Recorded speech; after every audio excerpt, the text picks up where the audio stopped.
और विशेष रूप से स्वागत है हमारे शिक्षक साथियों का, जिनके निरंतर अथक प्रयासों से ही हमारा घर हमारा विद्यालय कोविड जैसी विषम परिस्थिति के दौरान भी हम सीखने की प्रक्रिया निरंतर करने में सुनिश्चित हो पाए हैं। इसके लिए पूरे ज़िले स्तर की टीम, ब्लॉक स्तर की टीम, संकुल स्तर की टीम और हमारी शाला स्तर की जो टीम है, विशेषकर हमारे शिक्षक साथी, आप सभी का इसमें बहुत अहम योगदान है। और आप सभी से अपेक्षा है कि जिस तरह का एफर्ट, जिस तरह की मेहनत आप करते आ रहे हैं, वही इंटेंसिटी हम आने वाले महीनों में भी कायम रखें, क्योंकि निकट भविष्य में जो शाला हैं वो बंद रहेंगी।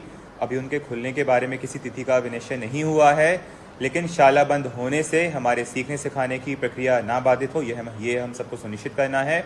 और निश्चित तौर पे मुझे आशा नहीं, पूरा विश्वास है कि जिस तरह से आप मेहनत करते आ रहे हैं, आने वाले समय में भी हमारी जो प्रगति है हम उससे और अच्छा कर पाएंगे। आज के संवाद में 4 मुख्य विषय हैं जिस पे हम चर्चा करेंगे। पहला है हमारा घर हमारा कार्यक्रम, हमारा घर हमारा विद्यालय कार्यक्रम के क्रियान्वयन की समीक्षा। दूसरा, हमारा घर हमारा विद्यालय कार्यक्रम के अंदर भाषा कौशल को और विकसित करने के लिए, बच्चों को रीडिंग के लिए प्रोत्साहित करने के लिए एक नया अभियान हम 24 अगस्त से लॉन्च करेंगे, जिसका नाम है खूब पढ़ो अभियान। इसकी जो रूपरेखा है, इसके संबंध में हम संक्षिप्त चर्चा करेंगे। तीसरा जो आज एजेंडा है, सीएम राइज कार्यक्रम, जो हमारे शिक्षक साथियों के प्रशिक्षण का पोर्टल तैयार किया गया है। और चौथा, जिस तरह से हम राज्य स्तर से आप सभी के साथ संवाद स्थापित कर रहे हैं, ठीक उसी तरह जिले स्तर और ब्लॉक स्तर से अगले सप्ताह 24 अगस्त से 29 अगस्त के बीच में हमें प्रत्येक शिक्षक साथी तक पहुंचना है, जिला स्तरीय और ब्लॉक स्तरीय शैक्षिक संवाद के माध्यम से। हमारा घर हमारा विद्यालय जो हमारा पहला एजेंडा है, हम उसे प्रारंभ करेंगे। कार्यक्रम की रूपरेखा से आप सभी वाकिफ हैं, आप सभी के जानकारी में है कि किस तरह से हम लोगों ने कार्यक्रम की रचना की थी। यहाँ पे एक बात दोहराना आवश्यक है कि हमारा घर हमारा विद्यालय कार्यक्रम का उद्देश्य था वो बहुत ही महत्वपूर्ण है कि शाला बंद होने की अवधि में हमारे सीखने की प्रक्रिया ना रुके, पहला। दूसरा, अप्रैल से लेके जुलाई के महीने में हमने जो प्रयास किए थे सीखने की प्रक्रिया को सुनिश्चित करने के लिए, उसमें रेडियो, टीवी और मोबाइल के माध्यम से हमने शैक्षिक सामग्री बच्चों को पहुंचाने का प्रयास किया था। हमारा घर हमारा विद्यालय में उन्हीं सभी सीखने के स्रोतों को समाहित करके एक नवीन कार्यक्रम तैयार किया गया था, जिसका शुभारंभ हमने 6 जुलाई को किया था। आप सभी को यह ध्यान में रखने की आवश्यकता है कि हमारा घर हमारा विद्यालय कार्यक्रम होने के साथ हमारे जो पूर्ववर्ती कार्यक्रम है वो बंद नहीं हुए हैं, बल्कि रेडियो के माध्यम से चलने वाला रेडियो स्कूल कार्यक्रम, व्हाट्सएप पे संचालित डिजिलैप यानी डिजिटल लर्निंग एनहेंसमेंट प्रोग्राम, और टीवी पे जो ऑलरेडी कक्षा 9 से 12 के कार्यक्रम आ रहे हैं, सितंबर 1 से हम कक्षा 6 से 8 के लिए भी टीवी कार्यक्रम प्रारंभ करेंगे। तो टीवी, रेडियो, मोबाइल और आप सभी की ने जो मेहनत की और प्रत्येक बच्चे को उसके घर पे ही टेक्स्ट बुक और वर्कबुक वितरण का जो प्रयास किया है, इन सभी सीखने के साधनों को समाहित कर हमारा घर हमारा विद्यालय वर्तमान में कार्यक्रम संचालित किया जा रहा है। यह इसलिए बताना आवश्यक है कि टेक्स्ट बुक और वर्कबुक के वितरण के बाद भी रेडियो पे भी कार्यक्रम प्रसारित हो रहा है, डिजिलैब पे मोबाइल के माध्यम से भी बच्चों को शैक्षिक सामग्री प्राप्त हो रही है, और निकट भविष्य में हम टीवी पे भी शैक्षिक सामग्री लेके जाएंगे। हम तीनों ही स्रोत को समाहित कर हमारा घर हमारा विद्यालय कार्यक्रम का क्रियान्वयन कर रहे हैं। और निश्चित तौर पे आप देख रहे होंगे कि आप सभी की मेहनत से, परिश्रम से इस कार्यक्रम को हम लोग बच्चे तक ले जाने में सफल हो पा रहे हैं। और इसी सफलता की एक कहानी जो जुड़ी है, जो आज हम आपके साथ साझा कर रहे हैं, हमारे ही बीच की एक महिला शिक्षक हैं, श्रीमती सीमा श्रीबाथो, जो खंडवा जिले में कार्यरत हैं प्राथमिक शाला में। उनके द्वारा जो मेहनत की गई है उसका एक प्रस्तुतिकरण आपके सामने है।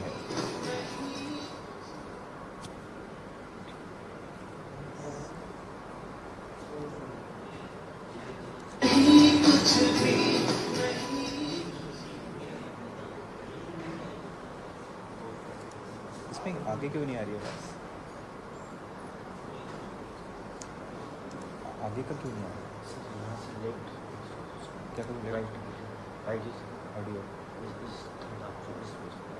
ये नीचे स्टीरियो में लेफ्ट है राइट? Left right. नमस्ते बेटा। जन शिक्षा केंद्र सिहाड़ा विकास खंड खंडवा जिला खंडवा शहर से लगभग 20 किलोमीटर की दूरी पर हमारा गांव है बकराड़ा। यहाँ की आबादी लगभग 3000 है। यहाँ किसान एवं दैनिक मजदूरी वाले लोग अधिक रहते हैं। कहने का तात्पर्य हमारे विद्यालय में गरीब तबके के विद्यार्थी अधिक हैं। आज मैं आपको इस कोविड-19 में लॉकडाउन की वजह से बच्चों की पढ़ाई का नुकसान न हो तो लेकर शासन द्वारा संचालित की जा रही योजना हमारा घर हमारा विद्यालय की सफलता की एक झलक दिखाने के लिए अपने साथ ली जाती है, जिसने काफी हद तक इस कोविड-19 में बच्चों की पढ़ाई का नुकसान होने से रोका है। सबसे पहले मैं आपको चलती हूँ मेरे विद्यार्थी विकास और वैशाली के साथ। आइए। नमस्ते टीचर जी। नमस्ते बेटा, बैठ जाओ। आज मोबाइल पर जो शैक्षणिक सामग्री आई वो आपने देखी? क्या आया था उसमें? किस किस की? गाय की, घास से घोड़े की, घास से भालू का देखी। Very good. क्या लिख रहे हैं आप? ला दिखाओ। कितने लोग जुड़े हैं? हाथ दिखाओ अपने, हाथ दिखाओ।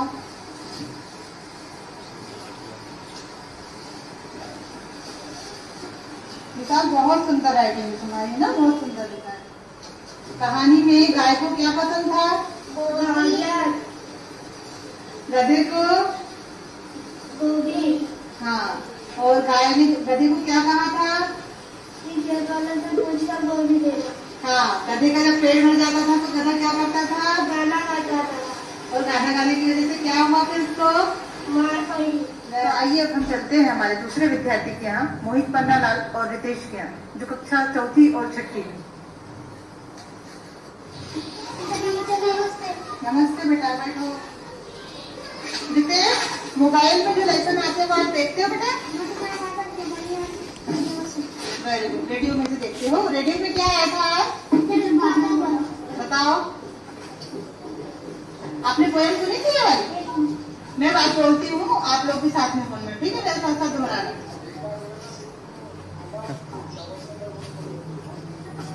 चलो, बोले कविता? बादल बोला पानी भरकर लाया हूँ माली जी। बादल बोला पानी भरकर लाया हूँ माली जी।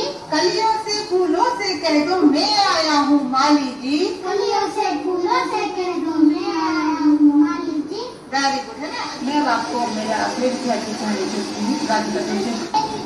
नमस्ते, बैठो। राधिका, आज हम बेटा मोबाइल पर लेसन देखेंगे, है ना?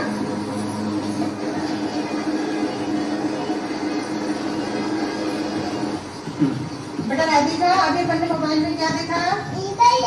घर से गाजर, घर से गाय, घर से गमला। Very good. तो ये क्या है? घर से गमला। हाँ, और क्या बनता है? घर से गाजर, घर से गाय, घर से गमला। मैं अब आपको अपने अगले विद्यार्थी के यहाँ ले चलती हूँ, सोनम और दुर्गेश। वो आपने देखी? ये हमारी विद्यार्थी है सानिया, जिसके पास न मोबाइल है न टीवी है, तो वो अपनी सहेली के पास आकर मोबाइल से शैक्षणिक सामग्री देखती है ना सानी? आपने देखा है मोबाइल पे? क्या आया था? टीचर कहानियाँ और अक्षरों की। Very good. किस किस की कहानी देखी आपने? हमारे शिक्षक साथी ध्यान देंगे। एक बार इस वीडियो को, जो एक महत्वपूर्ण अंश है, मैं फिर से प्ले करूंगा, और इस वीडियो में एक लाइन आ रही है, वो सब हमें गौर करना चाहिए। तो अपने अगले विद्यार्थी के यहाँ ले चलती हूँ, सोनम और दुर्गेश के यहाँ। आइए।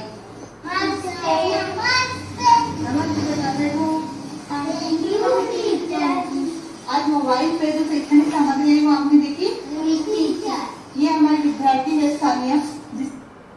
देखिए, एक बच्ची है सानिया जो वीडियो में दिख रही है, और उसके पास सीखने के साधन के रूप में मोबाइल और रेडियो उपलब्ध नहीं है, तो वो अपनी सहेली है, एक बच्ची है, उसके साथ उसके घर पे आई है पढ़ने के लिए।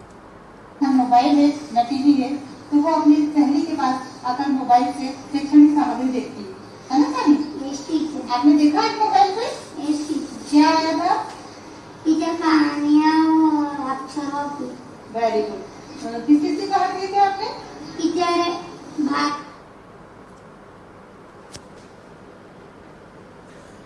इस वीडियो में 3 महत्वपूर्ण बात ध्यान देने लायक हैं। पहला कि हमारी जो शिक्षक साथी हैं उनकी ऊर्जा, उन्होंने जितनी मेहनत से, जितने लगाव से और समर्पण की भावना से गृह संपर्क करने का प्रयास किया है वो वास्तविक रूप से काबिल तारीफ है और सीखने लायक है। बहुत हमारे शिक्षक साथियों को इससे प्रेरणा मिलेगी।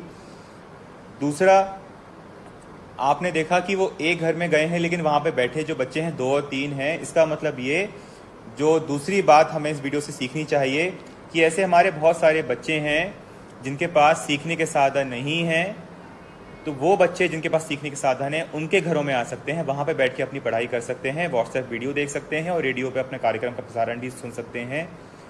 तीसरा, हमारे शिक्षक के लिए भी कई बार ये संभव नहीं होगा कि प्रत्येक घर पे जाके बच्चे से संपर्क करना। ऐसी स्थिति में जैसा श्रीमती साधना ने किया कि जिन घरों में वो जा रही हैं वहाँ पे आसपास रहने वाले बच्चों को भी हम इकट्ठा कर सकते हैं और एक छोटा सा इनफॉर्मल मोहल्ला क्लास है उसका संचालन किया जा सकता है। मुझे आशा नहीं, पूरा विश्वास है कि श्रीमती साधना द्वारा जो मेहनत की गई है वो बहुत ही प्रेरणादायी काम है और उससे हमारे बहुत सारे शिक्षक साथी सीख लेके इस तरह के प्रयास करेंगे। हमारा विद्यालय कार्यक्रम को प्रारंभ हुए करीबन 1.5 महीने से ज़्यादा का समय हो चुका है, लेकिन वर्तमान में जो एक चिंताजनक बात है, जो हमने लाल अंक में जिन ज़िलों को दिखाया है, दर्शाया है और पीले कलर से कुछ ज़िलों को दर्शाया है, वो यह है कि जिन बच्चों के पास रेडियो, टीवी और मोबाइल नहीं है पढ़ने के लिए, अगर उनके हाथ में जो लघु पुस्तिका हमने 12 पेज की तैयार की है जिसमें 8 सप्ताह का हमारा विद्यालय का साप्ताहिक लर्निंग कार्यक्रम दिया गया है, तो बच्चे अपने भाई बहन या माता पिता की देखरेख में उस लघु पुस्तिका में जो निर्देश दिए गए हैं उसका पालन करके अपनी पढ़ाई जारी रख सकते हैं। परंतु आगरमालवा, दमोह, देवास, खरगोन, राजगढ़, रतलाम, सागर, शिवपुरी, कटनी ऐसे ज़िले हैं जहां पे अभी तक इस लघु पुस्तिका का वितरण नहीं हुआ है और ये जानकारी जो हमने गूगल शीट तैयार की थी उसमें जिन ज़िलों ने जानकारी अपडेट कराई है उसके आधार पर यह संकलन हमने किया है। इसके अतिरिक्त गुना, होशंगाबाद, झाबुआ, नरसिंहपुर, निवाड़ी, टीकमगढ़, उमरिया ऐसे ज़िले हैं जहां पे अभी तक जानकारी, लघु पुस्तिका के वितरण की जानकारी अपडेट नहीं की गई है। ये करीबन 12-15 ज़िले हैं जो हमारे लिए चिंता का विषय बने हुए हैं और ज़िले स्तर और ब्लॉक स्तर की टीम को ये सुनिश्चित करना पड़ेगा कि आपकी लापरवाही के कारण इसका खामियाजा बच्चों को भुगतना ना पड़े। आप सभी के पास 4 दिन का समय है। 4 दिन बाद हम पुनः इन ज़िलों की समीक्षा करेंगे ज़िलेवार, और यदि यही स्थिति रिपीट होती है तो फिर इसके लिए सीधे ज़िले स्तर और ब्लॉक स्तर की जो टीम है उसको उनकी जिम्मेदारी नियत की जाएगी। हमारे जो शिक्षक साथी हैं, आपसे अपेक्षा है कि इन ज़िलों में विशेषकर जो कार्यरत हैं या आपके क्षेत्र में किसी स्पेसिफिक संकुल में या स्कूल के बच्चों को अगर इसका लघु पुस्तिका का वितरण नहीं हुआ है तो आपके पास जो फ़ोन नंबर की डायरेक्टरी है कृपया करके बच्चों से संपर्क स्थापित करें और साप्ताहिक लर्निंग पैकेज में जो दिन नियत किए गए हैं, किस दिन क्या गतिविधि होनी है, कृपया करके उसके अनुसार बच्चों को इंस्ट्रक्शन देने का काम करें। तीसरा बिंदु है, ये अत्यंत महत्वपूर्ण है। जैसा हम लोगों ने पहले बताया था कि हमारे करीबन 25 से 30% बच्चे ऐसे हैं जिनके माता पिता के पास व्हाट्सएप आधारित मोबाइल है, वो व्हाट्सएप का उपयोग करते हैं और आप सभी की मेहनत से हमारे प्रदेश में करीबन 50,000 से अधिक व्हाट्सएप ग्रुप तैयार किए गए हैं। परंतु कार्यक्रम के क्रियान्वयन की आप गति देखें तो पिछले 2 सप्ताह में करीबन 35 से 40% का डिप आया है, कमी आई है यूट्यूब के व्यूज़ में। इसका मतलब ये कि पहले 15वें सप्ताह तक करीबन प्रतिदिन 7 लाख बच्चे जो हम शैक्षिक सामग्री भेज रहे हैं, व्हाट्सएप पे वीडियोस भेज रहे हैं, उसका अवलोकन कर रहे थे। परंतु पिछले 2 हफ्तों में इनकी संख्या 2 लाख घट गई है। अब मात्र 5 लाख बच्चे ही हैं जो वीडियोस देख पा रहे हैं। ये बहुत चिंता का विषय है। आप देखें कक्षा 1 से 8 में जो टोटल एनरोलमेंट है वो 67 लाख है। उसकी विरुद्ध अगर मात्र 5 या 6 लाख बच्चे हमारे वीडियोस देख रहे हैं तो मात्र हम 10% बच्चों तक पहुंच पा रहे हैं, जिसमें हमें और सुधार करने की आवश्यकता है। और इसके लिए जो हमारा डिजीलैब सेल बना हुआ है उसको बहुत ज़्यादा मॉनिटरिंग करने की आवश्यकता है। डिजीलैब सेल पे ये निर्देश दिए गए थे कि हमारे जो ज़िले स्तर की टीम है, हमारे प्रोग्रामर्स हैं, डीपीसी हैं, एपीसी एकेडमिक हैं, आप सभी डिजीलैब सेल के माध्यम से इस कार्यक्रम की समीक्षा करेंगे और हमारे जो बीएसी हैं, बीआरसी हैं, सीआरसी हैं, वो व्हाट्सएप ग्रुप पे एंटर होंगे जो टीचर्स ने बनाए हैं और फिर वहाँ पे फीडबैक लेंगे कि हमारे कितने टीचर्स हैं जो वीडियो भेज रहे हैं बच्चों को। इस कार्यक्रम के मॉनिटरिंग में कमी आई है, जिसका सीधा जो प्रभाव पड़ रहा है वो नंबर ऑफ व्यूज जो पर डे होनी चाहिए उस पर पड़ रहा है। अतः हम सभी को सुनिश्चित करना है कि व्हाट्सएप के वीडियोस देखने की जो कमी आई है, आने वाले एक सप्ताह में हम इसकी सघन समीक्षा कर, सघन भ्रमण कर, मॉनिटरिंग कर, माता पिता से बात करके सुनिश्चित करें कि बच्चे वीडियोस देख रहे हैं। इस कमी के 2-3 जो प्रमुख एरियाज हैं जो रेखांकित करने के लिए हैं कि सबसे ज़्यादा जो कमी आई है वो कक्षा 1 और 2 के बच्चों में आई है 46%, और कक्षा 3 से 8 के जो बच्चे हैं उसमें 30%। और क्योंकि पूरे व्यूज़ में प्राथमिक कक्षाओं का वेटेज सबसे ज़्यादा है, 9 से 12 का एनरोलमेंट वैसे भी कम है, तो कक्षा 1 से 8 के जो बच्चों के जो व्यूज़ हैं उसमें कमी होने के कारण पूरे प्रदेश स्तर पे जो ओवरऑल कमी आ रही है उसमें हमारा कंट्रीब्यूशन ज़्यादा है। हमें और ज़्यादा मेहनत करने की आवश्यकता है, बच्चों तक, पेरेंट्स तक पहुंचने की आवश्यकता है, उन्हें मोटिवेट करने की, प्रेरित करने की आवश्यकता है कि जो शिक्षण सामग्री व्हाट्सएप वीडियो पर भेजी जा रही है बच्चे प्रतिदिन उसको देखें और उसमें जो गतिविधियां दी गई हैं उसका अभ्यास अपनी कॉपी में करें। और अभ्यास करने के साथ साथ जो हमारे शिक्षक साथी हैं व्हाट्सएप पर जो एक्सरसाइज की जा रही है बच्चों द्वारा उसको बुलवाएं, उसको चेक करें और कमेंट के साथ वापस करें। मुझे उम्मीद है कि हमारे शिक्षक साथी इस जो गिरावट है उसको एक जो चिंता का विषय है उसका संज्ञान लेंगे और आने वाले सप्ताह में पुनः इसको सुधारने का प्रयास करेंगे। इसके साथ ही एम शिक्षा मित्र जो हमारे प्रत्येक शिक्षक साथी के मोबाइल पर डाउनलोड किया जा चुका है, उसके यूज़र आईडी पासवर्ड आपके पास है। उस एम शिक्षा मित्र पे हमने शिक्षा सेतु मॉड्यूल बनाया है जहाँ पे प्रतिदिन हमारे टीचर्स को अपेक्षा की गई है कि आपके द्वारा जो दैनिक कार्यवाही की गई है उसका एक प्रतिवेदन बहुत ही इजी फॉर्मेट बनाया गया है, उसके माध्यम से आप सबमिट करेंगे। आप देख रहे हैं कि टॉप 5 जो सबसे अच्छा प्रदर्शन करने वाले ज़िले हैं, ये ज़िले वो ज़िले हैं जहाँ के टीचर्स ने सबसे ज़्यादा बार एम शिक्षा मित्र पे हमारा घर हमारा विद्यालय की मॉनिटरिंग का जो नया प्रपत्र था उसको भरना शुरू किया है। पूरे प्रदेश में सर्वाधिक अच्छा काम दतिया ज़िले में हुआ है जहाँ के 62% टीचर्स ने ये फॉर्म भरे हैं। इसके बाद हरदा है, तृतीय स्थान पे छतरपुर है, फिर सिंगरौली है, फिर बैतूल है। तो आप देख रहे हैं कि 46% काम करने वाला ज़िला भी टॉप 5 में आ गया है, जो दिखाता है कि अभी भी सुधार की बहुत गुंजाइश है। एक बार पुनः दतिया, हरदा, छतरपुर, सिंगरौली और बैतूल ज़िले को बहुत बहुत बधाई। और आपके लिए अब अगला लक्ष्य होना चाहिए कि आप कैसे 60 से 75 और 75 से आप 95% प्लस टीचर्स तक पहुंचते हैं अगले सप्ताह। इन 5 ज़िलों के अलावा जो प्रदेश में सबसे खराब प्रदर्शन करने वाले ज़िले हैं वो है रतलाम, डिंडोरी, देवास, खरगोन, धार। आप देख रहे हैं कि इनकी स्थिति इतनी दयनीय है कि ये डबल डिजिट भी क्रॉस नहीं कर पाए हैं। रतलाम में मात्र 5% टीचर्स ही फॉर्म भर रहे हैं, डिंडोरी में मात्र 6.4% टीचर्स फॉर्म भर रहे हैं, देवास में 5%, खरगोन में 7% और धार में 7.5%। इंटरेस्टिंगली आप देखें कि हमारे प्रदेश के जो 5 सबसे ज़्यादा कोरोना से प्रभावित ज़िले हैं उसमें इन 5 ज़िले का नाम नहीं आ रहा है, खरगोन छोड़कर। इसके बाद भी इन ज़िलों का जो प्रदर्शन है वो बहुत ख़राब है और निश्चित तौर पे ज़िला स्तर की टीम को, ब्लॉक स्तर की टीम को और संकुल स्तर की टीम को बहुत मेहनत करने की आवश्यकता है, मॉनिटरिंग करने की आवश्यकता है और ये सुनिश्चित करना है कि आने वाले सप्ताह में इस तरह का खराब प्रदर्शन हमें देखने को ना मिले। मैं पुनः रिपीट करूंगा, इन 5 ज़िलों के अलावा अन्य ज़िले हैं जिनका नाम अभी नहीं लिया है, लेकिन आप प्रतिदिन लॉगिन करके देख सकते हैं कि किस ज़िले की स्थिति क्या है।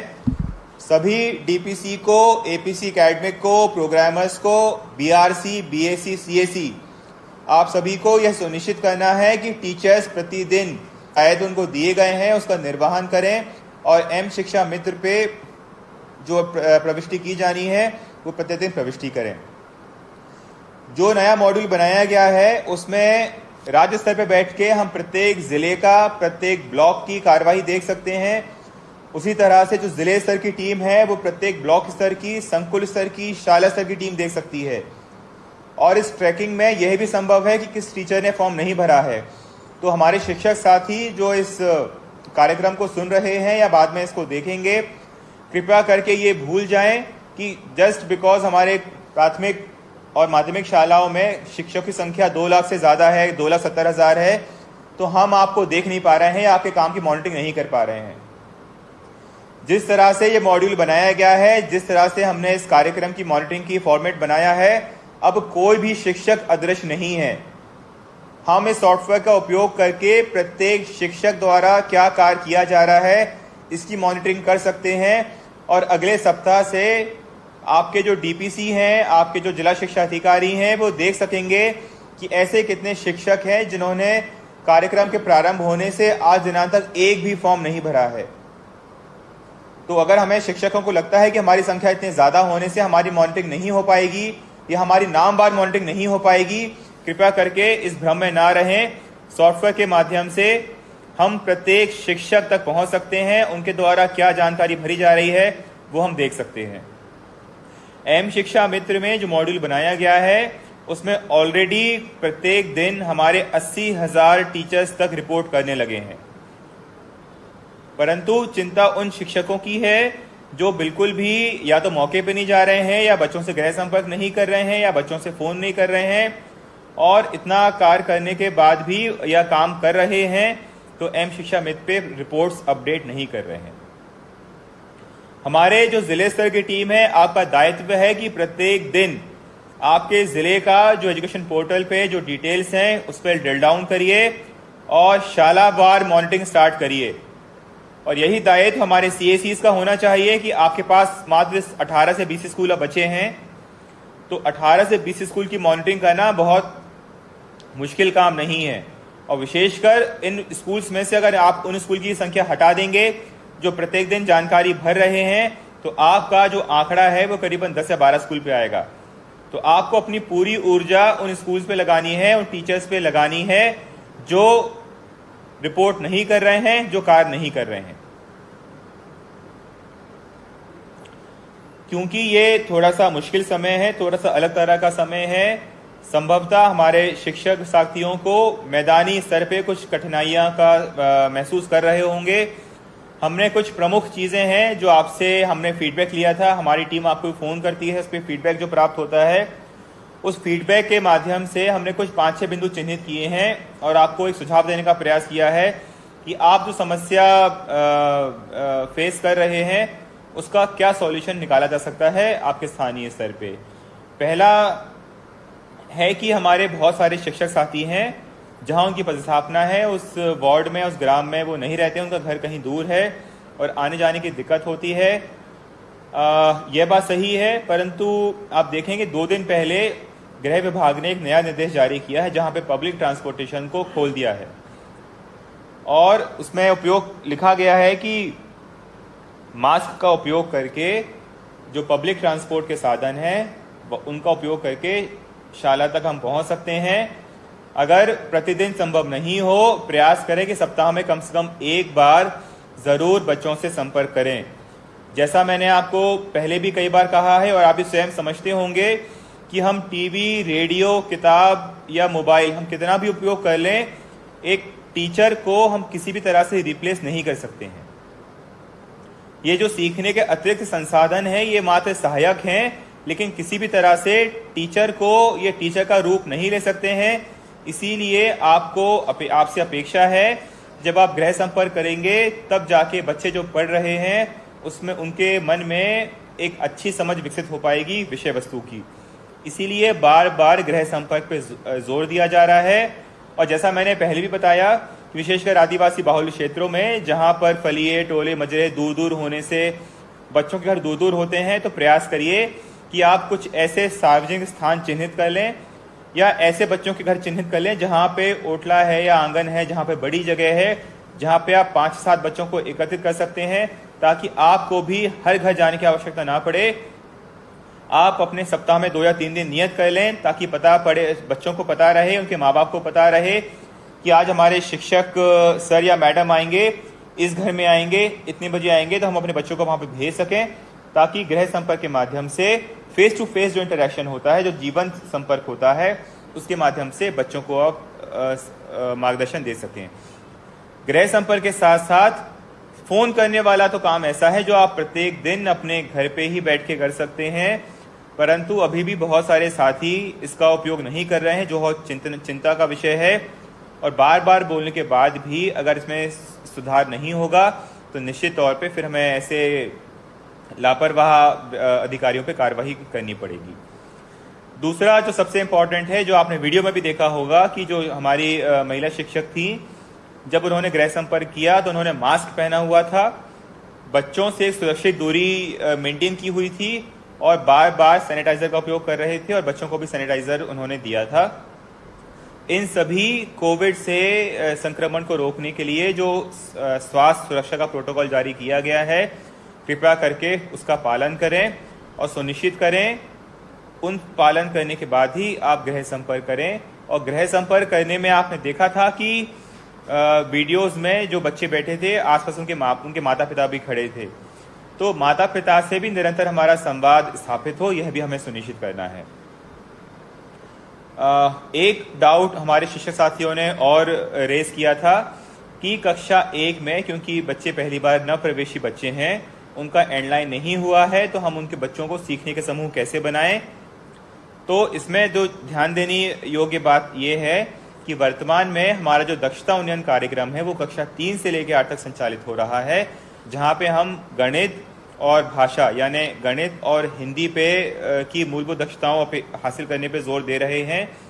कक्षा 1 और 2 का जो पाठ्यक्रम है वो पाठ्यपुस्तक आधारित ही है, इसीलिए उन बच्चों को पाठ्यपुस्तक आधारित ही हमें फीडबैक देना है और मार्गदर्शन देना है। मात्र कक्षा 3 से 8 के लिए ही दक्षता उन्नयन संचालित हो रहा है।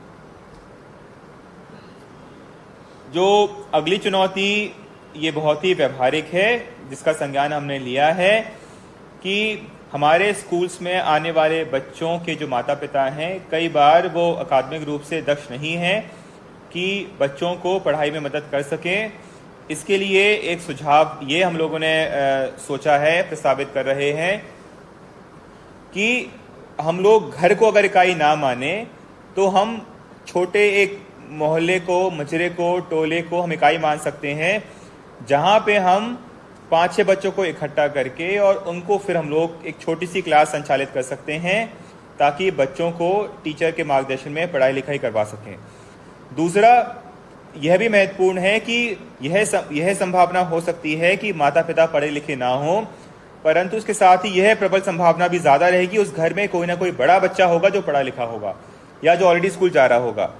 तो जब हम माता पिता को कहते हैं तो माता पिता में बड़े भाई बहन भी शामिल हैं, जिनकी देख रेख में बच्चे पढ़ाई कर सकते हैं। हमें यह सुनिश्चित करना है कि यदि घर में माता पिता साक्षर ना हो, बच्चों की पढ़ाई में मदद नहीं कर सकते हों, तो घर में जो भाई बहन बड़े हों, कम से कम वो भाई बहन बच्चों की पढ़ाई में सहयोग कर सकते हैं। एक बिंदु और सामने आता है कि कई बार कृषि कार्य में लगे हुए या स्वरोजगार में लगे हुए जो पालक हैं, वे अपने बच्चों को साथ ले जाते हैं, जिसके कारण बच्चे पढ़ाई नहीं कर पाते हैं। ये पुनः बहुत बड़ी व्यवहारिक चुनौती है, लेकिन इस चुनौती का समाधान भी हमारे टीचर्स के, हमारे शिक्षक के हाथ में ही है। जितना ज्यादा आप माँ बाप से मिलेंगे, उन्हें प्रेरित करेंगे, उनसे संपर्क स्थापित करेंगे, उतने ज्यादा ही बच्चे पढ़ पाएंगे। आज की एक बहुत बड़ी खबर यह भी है कि केरला में जो एक बहुत बड़ा एक प्रतियोगी परीक्षा होती है, वहाँ पे एक माइग्रेंट श्रमिक, जो हमारे कई पालक जो बाहर माइग्रेट कर जाते हैं जिले के बाहर या स्टेट के बाहर, उनकी बच्ची है, उसने स्टेट में टॉप किया है। और वो बच्ची टॉप इसलिए कर पाई क्योंकि जो शिक्षक थे उन्होंने निरंतर उनके माँ बाप को समझाया, उनको हौसला दिया कि आपको अगर आजीविका के साधन के कारण अगर आपको माइग्रेट करना है तो आप जा सकते हैं, लेकिन कम से कम बच्चों का स्कूल न छुड़वाएं। और उनके माँ बाप ने यह बात समझी और जिसका परिणाम यह है कि उस बच्ची ने, एक माइग्रेंट श्रमिक की बच्ची ने पूरे स्टेट में टॉप किया है। एक मुद्दा और फील्ड में देखने में आया है कि डेटा रिचार्ज है वो कई बार एक कॉस्टली ऑप्शन होता है कई माता पिता के लिए, इसलिए वो नियमित रूप से अपना जो डेटा है वो रिचार्ज नहीं करा पाते, जिस कारण हमारे बच्चे जो हैं वो व्हाट्सएप वीडियो नहीं देख पा रहे हैं। ये बात सही हो सकती है, लेकिन इसके लिए पुनः हम पालक से संपर्क कर सकते हैं, बात कर सकते हैं, उनसे संवाद स्थापित कर सकते हैं कि कम से कम अवधि के लिए भले चाहे, लेकिन बच्चों को मोबाइल ज़रूर उपलब्ध कराएं, थोड़ी देर के लिए ही सही, इसके बाद भी यदि मोबाइल उपलब्ध नहीं हो पा रहा है तो हम ऐसे बच्चों की मैपिंग कर लें जिनके पास मोबाइल है, उनके माता पिता की आर्थिक स्थिति थोड़ी सी बेहतर है, वो नियमित रूप से अपना डेटा रिचार्ज कराते हैं, और उन बच्चों के ग्रुप बनाकर उनको ऐसे बच्चों से जोड़ दें जिनके पास मोबाइल नहीं है।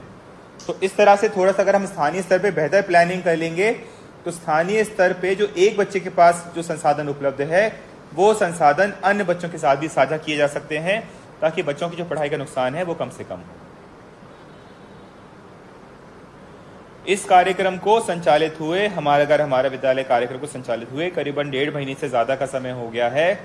अतः यह भी आवश्यक है कि हमारे बच्चों ने क्या सीखा, कितना सीखा, किस तरीके से सीखा, क्योंकि अगर हम आकलन नहीं करेंगे, बच्चों के सीखने का मापन नहीं करेंगे, तो हमारे शिक्षक साथी उस बच्चे को क्या अतिरिक्त सुविधा दी जानी है इसका हम निर्णय नहीं कर पाएंगे। इसीलिए आकलन बहुत एक आवश्यक प्रक्रिया है। हमने आप सभी के जो चुनौतियां हैं उसको ध्यान में रखते हुए जो आकलन का काम है वो बहुत ही सरल कर दिया है। आकलन की जो प्रक्रिया है उसको बहुत सरल कर दिया है। यहाँ पे मैं एक अंतर्राष्ट्रीय रिसर्च कोट करना चाहूँगा, उसकी मात्र 2-3 लाइन महत्वपूर्ण है कि एक देश में करीबन 10 साल पहले भूकंप आया था। उस भूकंप के कारण 4 महीने बच्चे स्कूल नहीं जा पाए, और उस 4 महीने स्कूल नहीं जाने के कारण बच्चों को जो सीखने के स्तर में जो लर्निंग लॉस हुआ उसका क्वांटम जो था, उसकी जो अवधि थी वो करीबन 1.5 साल की थी। विशेषकर हम समझेंगे इस चीज से, आप इत्तेफाक रखेंगे, सहमत होंगे कि जो छोटे कक्षा के बच्चे होते हैं उनका जो क्यूमुलेटिव लर्निंग होती है वो मात्र 4 या 5 साल की होती है। इसीलिए जो लर्निंग लॉस की संभावना कम उम्र के बच्चों में ज्यादा होती है। और अंतर्राष्ट्रीय रिसर्च जो एक व्यवहारिक रिसर्च थी कि एक बहुत बड़ी घटना हुई एक देश में जिसके कारण स्कूल बंद हुए, स्कूल नहीं खुल पाए, और 4 महीने स्कूल बंद होने के कारण बच्चों को 1 से 1.5 साल बच्चे पीछे हो गए सीखने के स्तर के अनुसार। तो ये बहुत ही हम सबके लिए सोचने का विषय है, चिंता का विषय है, खासकर प्राथमिक और माध्यमिक कक्षाओं के बच्चे। इसलिए हम लोग बार बार इस बात पे जोर दे रहे हैं कि हम सिर्फ इनपुट ना दें radio, TV, mobile, text book, workbook के माध्यम से, बल्कि उनको पढ़ के, देख के, सुन के बच्चे जो सीख रहे हैं उसका भी हम लोग आकलन करें, उसका भी मापन करें। अब हम आते हैं कि ये प्रक्रिया क्या होगी। हमने आपको जो हमारे विद्यालय में निर्देश दिए हैं उसमें यह स्पष्ट किया था कि आपको कोई भी नया फॉर्मेट, कोई नया पंजी बनाने की जरूरत नहीं है। पिछले अकादमिक सत्र में जब हमने बेसलाइन किया फिर एंडलाइन किया, हमने एक ही प्रारूप का यूज किया था। तो वर्ष 19-20 में जब एंडलाइन हुआ, उस एंडलाइन का जो प्रपत्र है हमें उसी को उपयोग करना है। उसी के आधार पर क्रमशः हमें देखना है कि अब हमारा बच्चा कहां पे आ गया है। मैं पुनः रिपीट करूंगा कि हमारे शिक्षक साथियों को कोई नया प्रारूप, फॉर्मेट, पंजी बनाने की आवश्यकता नहीं है। एंडलाइन कार्यक्रम जो दक्षता उन्नयन कार्यक्रम हमारा संचालित हो रहा है, क्योंकि हम कक्षा 3 से 8 के लिए वर्तमान में दक्षता उन्नयन कार्यक्रम भी लेके गए हैं और उसी का अभ्यास रेडियो, टीवी और वर्कबुक के माध्यम से हम करा रहे हैं। तो दक्षता उन्नयन कार्यक्रम के अंतर्गत जो हमने बच्चेवार ट्रैकर बनाया था, जिसपे हमने बेसलाइन किया था, जिसमें हमने एंडलाइन किया था, उसी ट्रैकर का, उसी प्रारूप का हमें उपयोग करना है। आप स्क्रीन पे देख पा रहे हैं कि इस प्रारूप में हमने कोई चेंज नहीं किया है।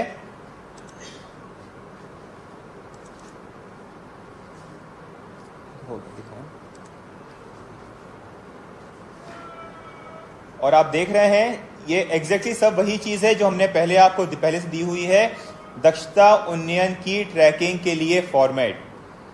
और ये हिंदी के लिए है, इस तरह से मैथ्स के लिए भी है।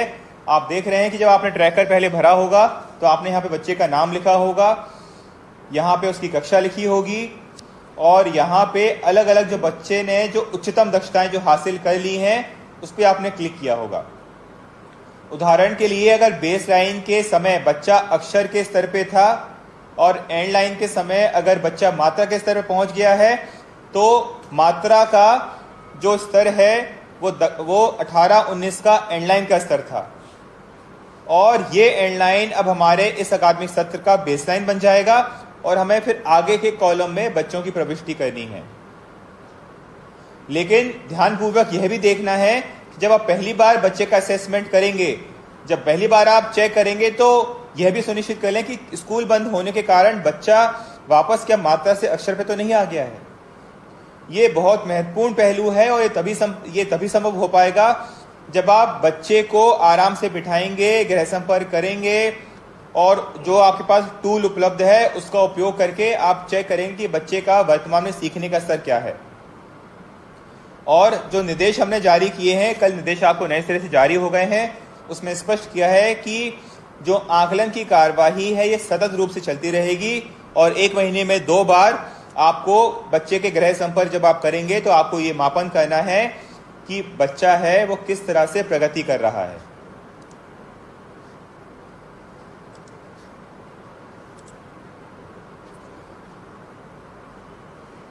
अगर हमारी शाला बंद है या हमारे जो शिक्षक साथी हैं वो उनके पास अगर वर्तमान में ट्रैकर उपलब्ध नहीं है तो जाहिर सी बात है फिर आपको नए सिरे से ट्रैकर बनाना पड़ेगा।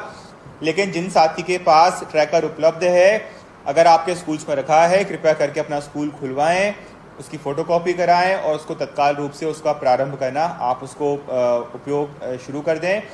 ये जो प्रेजेंटेशन है ये आपको हम लोग मेल कर रहे हैं और इसी के आधार पे आप अपने ज़िले का शैक्षिक संवाद का जो प्रेजेंटेशन है वो आप तैयार करेंगे। यहाँ पे हम लोग जो बार बार इस बात पे जोर दे रहे हैं, स्कूल बंद हैं लेकिन हमारी सीखने की प्रक्रिया प्रारंभ है और हमारा विद्यालय को ऑलरेडी 6-7 सप्ताह हो चुके हैं।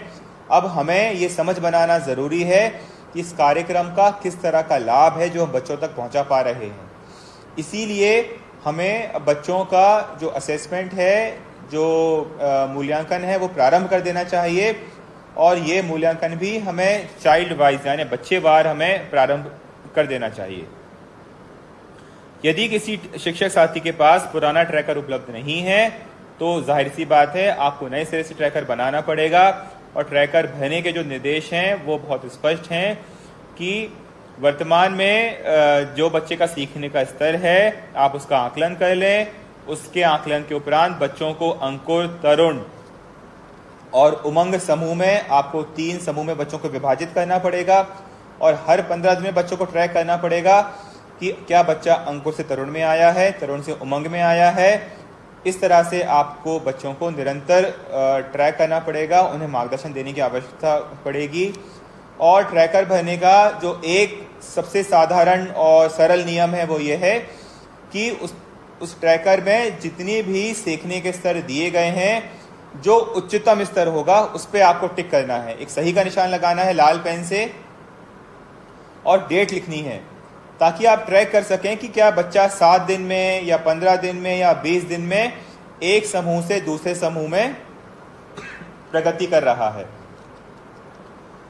और यह कार्य क्योंकि हमें सतत रूप से प्रत्येक 15 दिन में करना है और हमारा उद्देश्य होना चाहिए कि इस कार्यक्रम के समाप्ति पे करीबन 3-4 महीने में हमारा कोई भी बच्चा वो अंकुर समूह पे ना रहे। और इसीलिए हमने बहुत ही सावधानी पूर्वक, और आपको पहले भी इशारा किया था और निर्देश में भी जिक्र किया इस बात का, कि हमें सबसे ज्यादा जो सपोर्ट है वो अंकुर स्तर पे जो बच्चे हैं उनको देने की आवश्यकता है। तो जब हम गृह संपर्क प्लान करें तो इस तरह से प्लान करें कि हम अंकुर श्रेणी के जो बच्चे हैं अगर हम उन्हें एक जगह एकत्रित कर सकें तो हम उन बच्चों को बहुत अच्छे से मार्गदर्शन दे पाएंगे और हमारा जो कार्यक्रम का जो पैमाना है सफलता का उसे हम और मजबूत कर पाएंगे।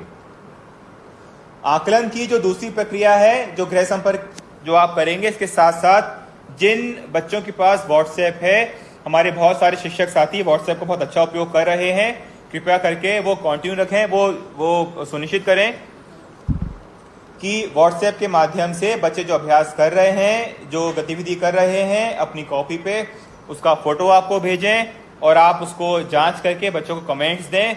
इससे बच्चों को एक लगेगा कि हमारे टीचर हमसे निरंतर जुड़े हुए हैं, हमारी चिंता कर रहे हैं और जो भी हम नोट शीट या नोटबुक का जो हम पन्ना भेजते हैं, टीचर उसको चेक करके अपना फीडबैक दे रहे हैं।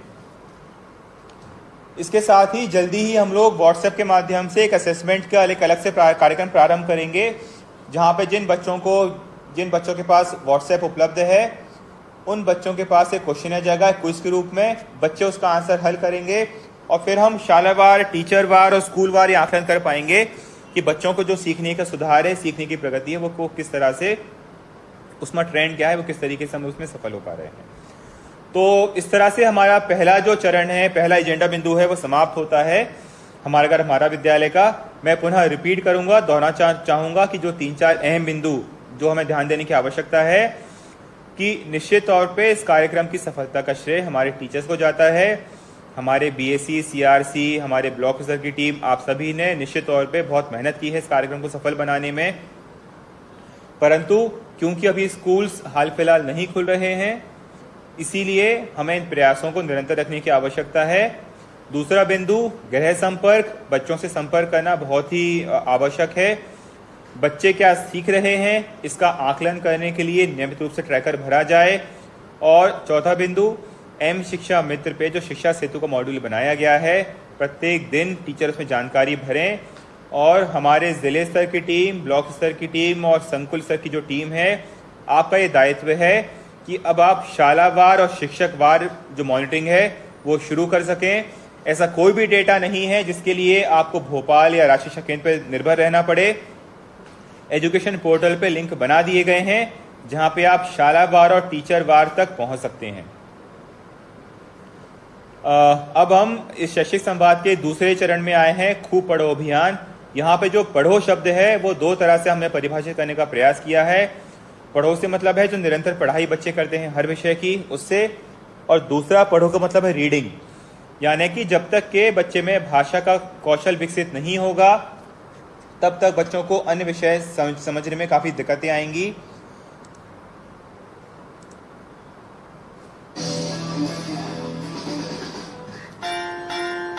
मध्य प्रदेश में अब पढ़ाई नहीं रुकेगी। जी हाँ, अब हमारा घर ही हमारा विद्यालय है। अब हम टीवी, रेडियो और मोबाइल से ही पढ़ाई।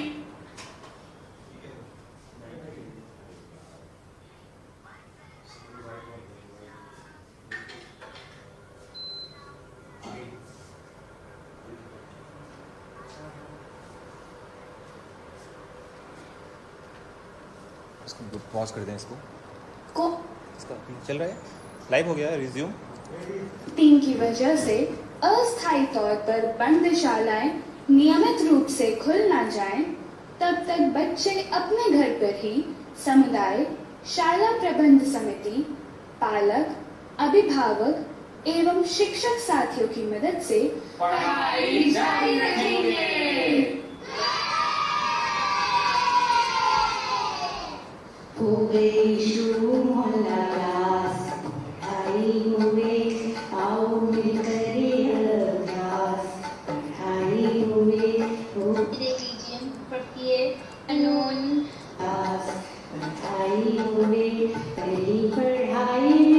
आप देख रहे हैं कि किस तरह से जो बच्चे हैं वो इतने प्रोत्साहित हैं क्योंकि उनके टीचर्स उनसे लगातार जुड़े हुए हैं, उनसे बात कर रहे हैं, और बच्चे जो वर्कबुक में जो अभ्यास कर रहे हैं उसकी कॉपी अपने टीचर को भेजते हैं। और जो उनकी मैडम है डॉक्टर वंदना दुबे, ये उनका वीडियो है जो बैतूल में कार्यरत हैं। ये उनकी सक्सेस स्टोरी है कि किस तरह से उन्होंने रुचि लेकर अपने बच्चों को जोड़ा और अब व्हाट्सएप ग्रुप पे निरंतर अपने बच्चों को फीडबैक दे रहे हैं, जिससे बच्चे रोज़ उत्साहित होकर उन्हें और अपने वर्कबुक्स तरह से भेज रहे हैं।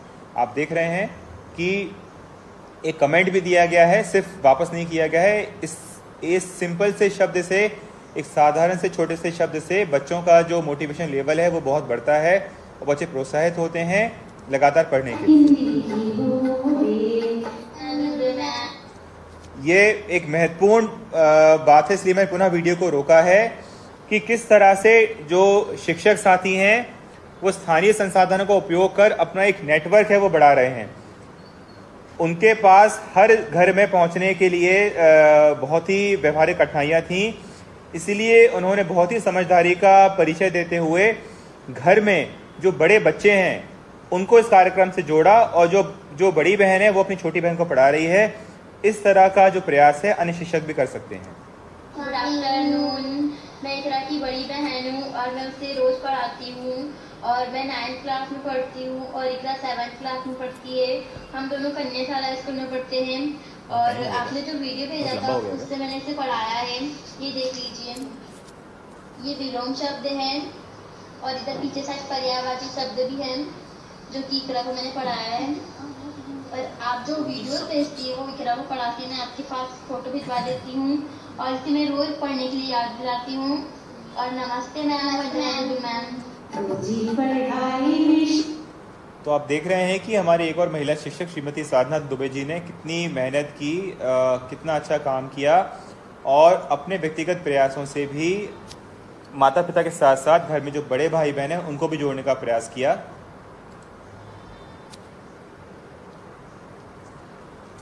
जो खूब पढ़ो अभियान है, यह मैं पुनः रिपीट करूंगा कि भाषा के कौशल को विकसित करने के लिए कार्यक्रम लॉन्च किया गया है। ये हम 24 अगस्त से इसका शुभारंभ करेंगे, लेकिन हमारे शिक्षक साथी हैं, उनके मन में इस कार्यक्रम की अवधारणा को लेकर समझ बन जाए, इसलिए आज हमने इसको प्रस्तुतिकरण में शामिल किया है। हमारा विद्यालय के निर्देश जारी किए तो उसमें हमने स्पष्ट किया था कि प्रत्येक दिन बच्चा शाम को 7 से 8 के बीच में अपने घर में जो बड़े बुजुर्ग हैं उनसे कहानी सुने। जब बच्चे कहानी सुनेंगे, रोज एक पेज हिंदी का, एक पेज इंग्लिश का लिखेंगे, तो भाषा के प्रति जो लगाव है वो बढ़ेगा और बच्चे निरंतर नए शब्द सीखेंगे।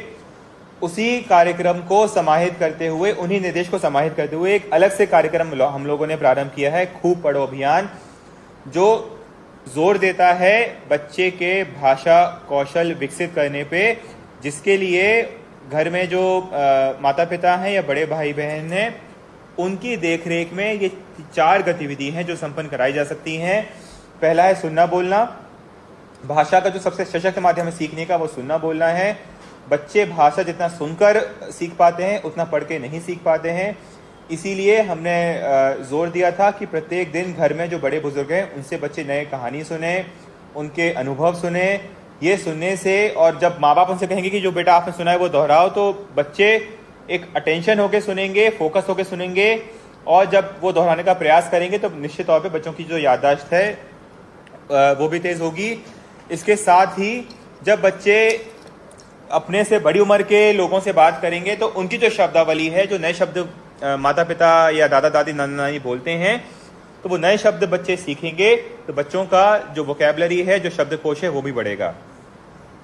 दूसरा जो खूब पढ़ो अभियान का अभिन्न अंग है कि हमने, क्योंकि अब पाठ्यपुस्तक का वितरण कर दिया है, उन पाठ्यपुस्तकों में जो कहानी है, कविता है, बच्चे उनको रोज पढ़ें, तेज आवाज में पढ़ें, ऊंची आवाज में पढ़ें और यथासंभव प्रयास किया जाए कि जब बच्चे यह रीडिंग कर रहे हों तो घर के में माता पिता या भाई बहन वो मौजूद रहें, ताकि वो बच्चों को बता सकें कि अगर उन्होंने किसी शब्द का गलत उच्चारण किया है या किसी शब्द का वो उच्चारण नहीं कर पा रहे हैं तो इस काम में बच्चे की मदद करें। इसके साथ ही कविता में, कहानी में जो नए बच्चों ने शब्द सीखे हैं उसको अपनी कॉपी में लिखें, उसका अर्थ क्या होता है वो खोजने का प्रयास करें। अगर डिक्शनरी है तो डिक्शनरी का उपयोग करें, इस तरह से करें। इसके साथ ही लिखने में भी जो हम लोगों ने कहा है कि पहले बहुत सारे, जब हम लोग हमारे जो टीचर्स हैं, जब आपने भी स्कूल्स में होंगे तो उस समय आलेख, सुलेख, श्रुत लेखन कार्य होता था। इस पर बहुत महत्व दिया जाता था कि हमारे घर में जो शिक्षक साथी हैं, स्कूल में जो शिक्षक साथी हैं, घर में जो बड़े बुजुर्ग हैं, वो डिक्टेशन दे रहे हैं और बच्चे उसको अपनी कॉपी पे लिखने का प्रयास कर रहे हैं और फिर जो टीचर थे उसको चेक करते थे, बच्चों को बताते थे कि कहाँ पे आपने गलत मात्रा लगाई है, कहाँ पे आपने गलत शब्द लिखा है।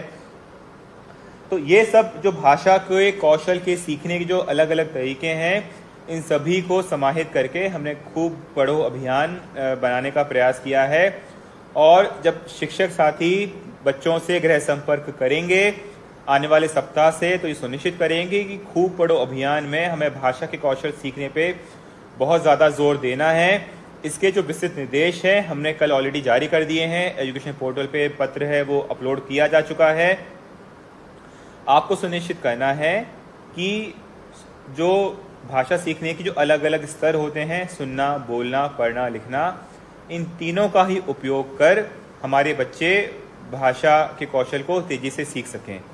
इसमें एक रोचक पहलू यह भी है कि कई बार बच्चों को भाषा सीखने का जो प्रयास है वो नीरस ना लगे, उसको रोचक बनाने के लिए खेल खेल में बच्चे कैसे भाषा सीख सकते हैं। हमने 1 मिनट का खेल बनाया है जिसमें एक बच्चा, अगर बच्चों का एक समूह है, 2-3 बच्चे घर में उपलब्ध हैं, जिनके पास मोबाइल है वो मोबाइल का उपयोग करें, जिनके पास घड़ी है वो घड़ी का उपयोग करें, और यह खेल खेलें कि 1 मिनट में कितने शब्द बच्चे पढ़ सकते हैं, कितने शब्द बच्चे लिख सकते हैं याद कर, सोच कर, और बारी बारी बच्चे खेल सकते हैं। तो जब इसको हम खेल के माध्यम से कराएंगे तो 1-2 बार जब टीचर्स इसको सिखा देंगे तो टीचर्स के अनुपस्थिति में भी बच्चे आपस में इन गेम्स को अच्छे से खेल पाएंगे। जिस तरह से हमने खूब पढ़ो अभियान में भाषा को खेल खेल के माध्यम से सिखाने का एक प्रावधान किया है, उसी तरह गणित के खेल हैं वो भी बच्चे आपस में खेल सकते हैं।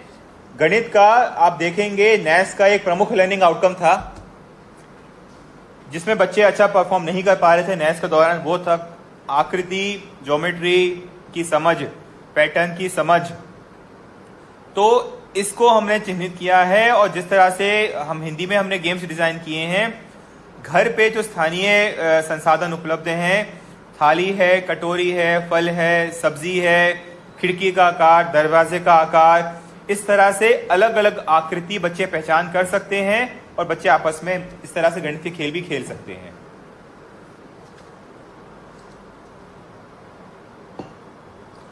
रीडिंग हैबिट में हमें क्या करना है और किस तरह से बच्चे इसको खेल खेल में सीख सकते हैं, उसका एक छोटा सा उदाहरण है, आप देखेंगे इस वीडियो में। अभी आपको एक बच्चा दिख रहा है और वो कहानी पढ़ने का प्रयास कर रहा है।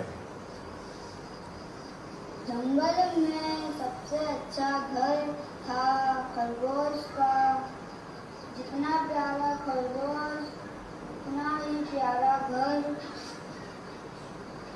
एक दिन हाथी घूमने निकला, उसने खरगोश का घर देखा, उसे लगा उसका भी घर है। हाथी ने खरगोश से कहा, ये आप देख रहे हैं कि एक बच्चा पढ़ रहा है और उसके साथ 2 बच्चे और बैठे हुए हैं। यहीं रहूंगा तुम्हारे घर में।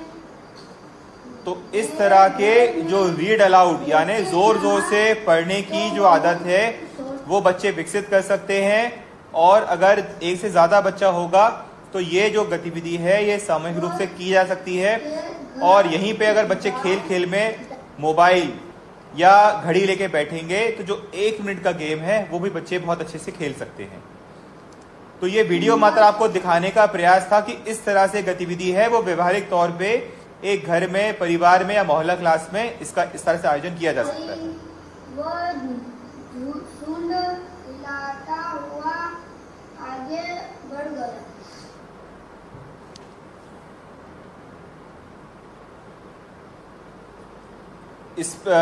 इसमें एक चीज और हमें ध्यान देने की बात है कि कई बार पाठ्यपुस्तक के साथ साथ यदि किसी बच्चे को कोई अन्य रोचक किताब अगर भाती है, उसे अच्छी लगती है, तो उसका भी उपयोग कर सकते हैं। जरूरी नहीं कि हमारे जो टेक्स्ट बुक या पाठ्यपुस्तक हमने बांटी है या बच्चों को दी गई है सिर्फ उसी का उपयोग किया जाए रीडिंग के लिए। खूब पढ़ो अभियान में पुनः हमारे शिक्षक साथियों की भूमिका बहुत अहम रहेगी। आप चाहें तो शिक्षक साथी बच्चों को प्रेरित कर सकते हैं कि बच्चे जो रीड अलाउड जोर जोर से पढ़ने वाले जो वीडियोस हैं या ऑडियो हैं वो बच्चे रिकॉर्ड करके अपने टीचर को भेज सकते हैं। टीचर उसको सुन के बच्चों को पुनः कमेंट दे सकते हैं। आज के शैक्षिक संवाद का जो तीसरा चरण है वो है सीएम राइज कार्यक्रम, जो बहुत ही महत्वपूर्ण कार्यक्रम है। शिक्षकों के प्रशिक्षण एवं उनके व्यावसायिक उन्नयन को दृष्टिगत रखते हुए जो बनाया गया है। वर्तमान में 7 जो प्रशिक्षण कार्यक्रम है वो जारी किए जा चुके हैं, लेकिन आप देख रहे हैं कि मई के महीने में हमारे जो आंकड़े थे पंजीकरण के और कोर्स पूरा करने के, धीरे धीरे इन आंकड़ों में गिरावट आ रही है।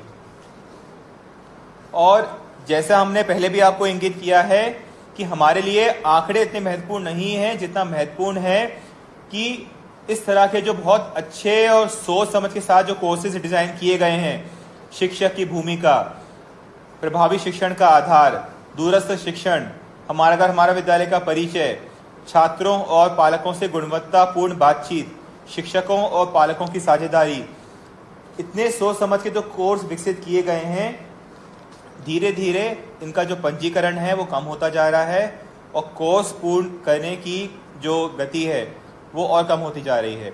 उदाहरण के लिए हमारा घर हमारा विद्यालय का जो कार्यक्रम है, जो कोर्स है, हमने उसको 10 जुलाई को लॉन्च किया था और 1 महीने के बाद भी अभी भी प्राथमिक कक्षाओं माध्यमिक कक्षाओं में पढ़ाने वाले करीबन 40,000 शिक्षक ऐसे हैं जिन्होंने अभी तक पंजीकरण ही नहीं किया है। उसी तरह से जब हमने आपको कार्यक्रम में बताया है कि गृह संपर्क करना है और गृह संपर्क करने के दौरान, बच्चों से संवाद करने के दौरान, पालकों से संवाद करने के दौरान आपको किन किन बिंदुओं पर ध्यान देना है, उसके आधार पर यह बहुत अच्छा कोर्स हम लोगों ने निर्मित किया था, जो 23 जुलाई आज से करीबन 25 दिन पहले लॉन्च हुआ था। उसमें जो पंजीयन है मात्र 2,02,000 है और कोर्स पूर्ण करने वाले जो टीचर्स हैं वो मात्र 1,90,000 हैं।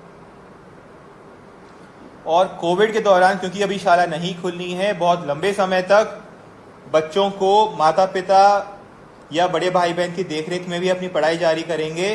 वो किस तरह से होगी, उसमें टीचर्स की भूमिका क्या है, शिक्षक की भूमिका, पालक की भूमिका क्या है, इसके लिए जो कोर्स तैयार किया था इस पे मात्र 1,74,000 यानी अभी भी ऑलमोस्ट 1,00,000 से 90,000 से 1,00,000 टीचर्स हैं, उन्होंने अभी पंजीकरण नहीं कराया है।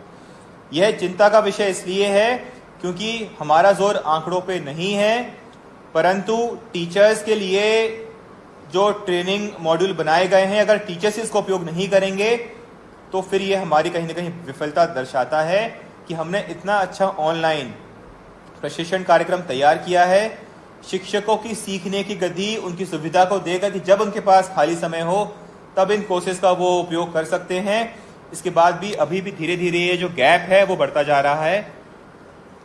अगर हम जिले की बात करें तो हमारे जो सबसे अच्छा प्रदर्शन करने वाले जिले हैं, इसमें हमने जो कोर्स 5, 6, 7 यानी हमारे जो सबसे लेटेस्ट कोर्स हैं उसका जो कंबाइंड आंकड़ा है वो हमने लिया है और कक्षा 1 से लेकर 8 के टीचर्स हैं मात्र उनको इसमें सम्मिलित किया है। मंदसौर, पन्ना, नीमच हमारे सबसे 3 अच्छा प्रदर्शन करने वाले जिले हैं। इसके बाद हरदा, बैतूल, अनूपपुर, छिंदवाड़ा, उमरिया, उज्जैन, देवास, आप सभी सबसे अच्छा 10 प्रदर्शन करने वाले जिलों को बहुत बहुत शुभकामनाएं, बहुत बहुत बधाई। आप सभी टीपीसी, इन जिलों के टीपीसी को, एपीसी अकेडमी को, डाइट प्राचार्य को, डाइट फैकल्टी को भी बधाई।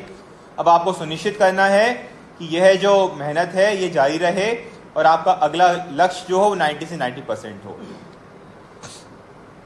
इन्हीं जिलों की अपेक्षा हमारे बहुत सारे जिले ऐसे हैं जो आप स्क्रीन पे देख सकते हैं जिनको उपलब्धि का जो स्तर है मात्र 60 से 70% है, परंतु चिंता हमारी इन जिलों में हो रही है जहां पे अभी बहुत मेहनत करने की आवश्यकता है। और सबसे कमजोर प्रदर्शन करने वाले जो जिले हैं उसमें सीधी प्रदेश में सबसे नीचे है, फिर रीवा, फिर भिंड, फिर खरगोन, मंडला, झाबुआ, सिंगरौली, शिवपुरी, टीकमगढ़, डिंडोरी, ये प्रदेश में टॉप 10 जिले हैं जिनका प्रदर्शन, बॉटम 10 जिले हैं जहां का प्रदर्शन सबसे ज़्यादा दयनीय है, सबसे ज़्यादा खराब है। यहाँ पे अभी और मेहनत करने की आवश्यकता है। इस लिस्ट में मुझे कुछ आदिवासी बहुल जिलों का भी नाम दिख रहा है, जिसमें झाबुआ है, मंडला है, डिंडोरी है।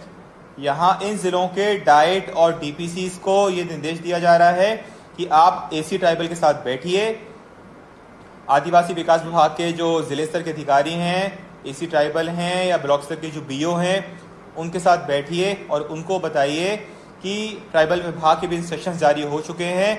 सीएम राइज जो कार्यक्रम है वो मात्र स्कूल शिक्षा विभाग के टीचर्स का ही ट्रेनिंग प्लेटफॉर्म नहीं है, आदिवासी विकास विभाग के जो टीचर्स हैं उनको भी इसमें ट्रेनिंग लेनी है। और मैं उम्मीद करूंगा कि रीवा, सीधी, भिंड, खरगोन, मंडला, झाबुआ, सिंगरौली, शिवपुरी, टीकमगढ़, डिंडोरी, सागर, इन जिलों का नाम बॉटम 10 की लिस्ट से हट जाना चाहिए। जब हमारा अगली समीक्षा हो, आपको पुनः टीचर वाइज जाकर मॉनिटरिंग करने की आवश्यकता है कि कौन कौन से टीचर्स हैं, कौन कौन से विकासखंड संकुल है जहां पे टीचर्स सीएम राइज के कोर्स को एनरोल नहीं कर रहे हैं, पूरा नहीं कर रहे हैं। हम लोगों ने सीएम राइज का जो कार्यक्रम है बहुत ही सोच समझ के निर्मित किया है और राज्य शिक्षा केंद्र के साथ साथ देश में जो सर्वश्रेष्ठ संस्थाएं हैं जो टीचर ट्रेनिंग से जुड़ी हुई हैं उनको भी इसमें सम्मिलित किया है और हम जो भी कोर्स बनाते हैं उसको निर्मित करने में टीचर्स का और डाइट्स का बहुत महत्वपूर्ण योगदान होता है। तो ऐसा नहीं है कि ये जो कोर्सेज हैं ये मात्र ऐसे लोगों ने बनाया है जिनको पढ़ाई से या पढ़ाने से कोई वास्ता नहीं है। इस तरह की भ्रम की स्थिति में ना रहें। हमारे जो भी हम कोर्स बनाते हैं हम लोग मैदानी स्तर से फीडबैक लेते हैं, जो कंटेंट है वो हम शेयर करते हैं, हमारे टीचर का फीडबैक लेते हैं, उसके बाद कोर्स को अंतिम रूप दिया जाता है। इसीलिए यह सुनिश्चित करने का प्रयास करें कि प्रत्येक टीचर प्रत्येक कोर्स को एनरोल करे और कोर्स पूर्ण करे और जो गैप हमारा आया है उस गैप की पूर्ति करने के लिए जो करेक्टिव स्टेप्स हैं वो जिला स्तर से ब्लॉक स्तर से हम लोग तत्काल लेने का प्रयास करते हैं। यह कार्यक्रम का अंतिम पड़ाव है शैक्षिक संवाद। जैसा हम लोगों ने आपको जोर दिया है, बार बार बताया गया है कि जिस तरह से हम राज्य स्तर से संवाद स्थापित करने का प्रयास कर रहे हैं ठीक उसी तरह से हमारे प्रत्येक जिले को, ब्लॉक को, संकुल की इकाई को प्रत्येक टीचर तक पहुंचने की आवश्यकता है ताकि कार्यक्रम के क्रियान्वयन की रणनीति में, कार्यक्रम के क्रियान्वयन के जो मुख्य बिंदु हैं उसके बारे में एक बेहतर समझ, अच्छी समझ हमारे प्रत्येक टीचर के मन में बने ताकि इसके क्रियान्वयन में गुणवत्ता संबंधी समस्याएं ना आए। जिस तरह से हमने पिछले महीने 6 जुलाई से 11 जुलाई के बीच शैक्षिक संवाद का आयोजन किया था, ठीक उसी तरह इस बार भी हमें शैक्षिक संवाद आयोजित करना है और इसमें जो हमने आज के 3 एजेंडा बिंदु कवर किए हैं, हमारा घर हमारा विद्यालय, खूब पढ़ो अभियान और सीएम राइज, इन तीनों ही कार्यक्रम के ब्लॉक वाइज, शाला वाइज स्थिति है वो आप अपने जिले की तैयार करें और अपने टीचर्स तक पहुंचे ताकि हमारे जिले की जो सबसे कमजोर इकाइयां हैं विकासखंड के रूप में या सीएससी के रूप में या स्कूल के रूप में, उन सभी का चिन्हांकन करके वहां के जो अधिकारी हैं उनको मैसेज दिया जाए कि आपका काम अच्छा नहीं है, आपको अभी और प्रयास करने की आवश्यकता है। इस तरीके से शैक्षिक संवाद का आयोजन किया जाए। हमारा घर हमारा विद्यालय कार्यक्रम को फिर से बताने की आवश्यकता नहीं है, इसमें कई बार हम चर्चा कर चुके हैं। हमारा घर हमारा विद्यालय कार्यक्रम के वो आयाम जिसपे हमारा प्रदर्शन कमजोर हुआ है वो हमें देखने की आवश्यकता है, उसी को रेखांकित करने की आवश्यकता है शैक्षिक संवाद में। उदाहरण के लिए डिजी लैब के जो वीडियोस हैं उसको देखने की जो कमी आई है, एम शिक्षा मित्र पे जो फॉर्म्स नहीं भरे जा रहे हैं जिन टीचर्स के द्वारा, जिन शालाओं के द्वारा, ये 2-3 पैमाने हैं जो हमें भरना है। और तीसरा सबसे इम्पोर्टेंट कि हम इतना जब इनपुट दे रहे हैं तो बच्चों के सीखने के सभी सुधार आना चाहिए आउटपुट के रूप में, वो हमें सुनिश्चित करना है। शैक्षिक संवाद का जो आयोजन है वो अगले सप्ताह 24 से 28 अगस्त के बीच में किया जाएगा और इस बार हम लोग प्रयास कर रहे हैं कि हमारे जो OIC हैं राज्य शिक्षा केंद्र के, वो भी इस BC में जुड़े और देखें कि कितनी गुणवत्ता से शैक्षिक संवाद का आयोजन किया जा रहा है। शैक्षिक संवाद की जो एक आइडियल अवधि है वो 1.5 घंटे की अवधि है, लेकिन स्थानीय स्तर को ध्यान में रखते हुए इसको कम ज्यादा किया जा सकता है। हमारा ऐसा मानना है कि ऑनलाइन पे कोई भी कार्यक्रम अगर 70 मिनट से ज्यादा चलता है तो फिर धीरे धीरे व्यूअरशिप में उसमें कमी आने लगती है। सबसे पहले जिले स्तर से डाइट और DPC को संयुक्त रूप से बैठकर एक कैलेंडर तैयार करना पड़ेगा, उसमें प्रत्येक ब्लॉक की डेट सुनिश्चित करनी पड़ेगी और यदि ब्लॉक में पदस्थ शिक्षक है उनकी संख्या ज्यादा है तो एक ब्लॉक में एक से ज्यादा दिन का प्लान भी किया जा सकता है। सुनिश्चित हमें यह करना है कि कैलेंडर अभी से बना के जारी हो जाए 24 तारीख को ही, 24 तारीख के पहले, ताकि प्रत्येक टीचर को पता रहे कि उनका क्रम किस दिन किस ब्लॉक में आने वाला है। यह बहुत महत्वपूर्ण बिंदु है शैक्षिक संवाद जो आयोजित करना है उसके संबंध में कि पूरी तरह से जो शैक्षिक संवाद है वो ऑनलाइन ही आयोजित होगा। जिस तरह से हम आपके साथ BC से जुड़े हैं उसी तरह से आपको भी BC के माध्यम से अपने टीचर्स तक पहुंचना पड़ेगा। लेकिन आप BC करने के लिए किस प्लेटफॉर्म का उपयोग कर रहे हैं, जूम है या MST है या सिस्को वेबएक्स है, आप जो भी प्लेटफॉर्म उपयोग कर रहे हैं वो उसकी सूचना हमारे टीचर्स को कम से कम 3-4 दिन पहले हो जाए ताकि वो अपनी सुविधा से वो प्लेटफॉर्म है वो डाउनलोड कर सकें और आप वीसी का जो भी लिंक बना रहे हैं कम से कम 2 से 3 दिन पहले टीचर्स तक पहुंच जाए। अगर हम लोग लास्ट मोमेंट पे या एक दिन पहले लिंक बनाते हैं तो कई बार हमारे टीचर्स तक वो नहीं पहुंच पाता है। तो सुनिश्चित करिए कि हमारा जो डिजी लैब का और सीएम राइज का जो व्हाट्सएप ग्रुप बना हुआ है उस ग्रुप पे आप अपने विकास खंडवार जो शैक्षिक संवाद आयोजित होना है उसका जो लिंक है वो पहले से ही सर्कुलेट कर दें। जैसा मैंने बताया कि डाइट और डीपीसी को बैठकर ये कैलेंडर बनाना है, लेकिन इसके साथ ही हमारे टीचर्स, जिस तरह से हमने टीचर्स की सक्सेस स्टोरी चिन्हित की हैं, प्रत्येक शैक्षिक संवाद में आपके विकास खंड में संकुल में जिन शिक्षकों ने अच्छा काम किया है आप जरूर उन टीचर्स को जोड़ें और शैक्षिक संवाद का प्रारंभ उन्हीं टीचर्स के वक्तव्य से हो। वो स्वयं 3 से 5 मिनट में अपनी बात बताएं कि हमने अपने स्थानीय स्तर पर यह प्रयास किए हैं। और हमारे बहुत सारे उत्साही शिक्षक यदि कोई प्रस्तुतिकरण देना चाहते हैं तो ऐसे टीचर्स को हमें मोटिवेट करने की आवश्यकता है, उन्हें मना करने की जरूरत नहीं है। अगर 2 से 3 मिनट में कोई टीचर अपना वीडियो दिखाना चाहते हैं तो हमारे जो प्रोग्रामर्स हैं या MIS कोऑर्डिनेटर है कृपया करके वो पहले वीडियो मंगा लें और उसको स्क्रीन शेयर के माध्यम से बाकी जो टीचर्स पार्टिसिपेट कर रहे हैं शैक्षिक संवाद में उनको जरूर दिखाना शुरू कर दें। इतनी विषम परिस्थितियों में चुनौती के समय भी हमारे बहुत सारे टीचर्स ने बहुत अच्छा काम किया है। हमें उन्हें चिन्हांकित करने की आवश्यकता है और उनकी सक्सेस स्टोरी है उसको एक प्लेटफॉर्म देने की आवश्यकता है ताकि जो बाकी शिक्षक साथी हैं वो भी प्रेरणा लें कि हमारे ही बीच के शिक्षक हैं, इतना ज़्यादा सेवा समर्पण भावना से काम कर रहे हैं और उनकी सक्सेस स्टोरीज हमें बार बार शैक्षिक संवाद में दिखाने की आवश्यकता है। और अच्छा यह होगा कि एक ही टीचर की जो सक्सेस स्टोरी है वो पूरे ज़िले में ना दिखाई जाए।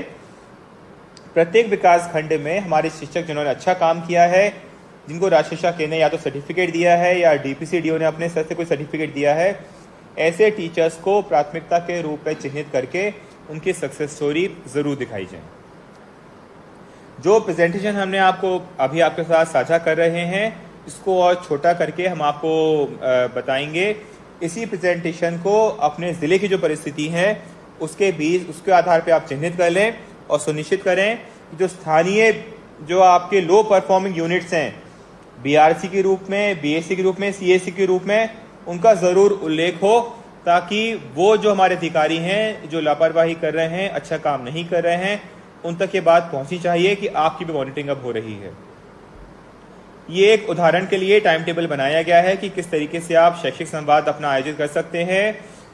यदि आपके जो 8 संकुल हैं एक विकास खंड में, तो आप कैसे 2 संकुल को क्लब करके आप इस तरह से एक दिन का टाइम टेबल बना सकते हैं कि 1.5 घंटे का टाइम स्लॉट है।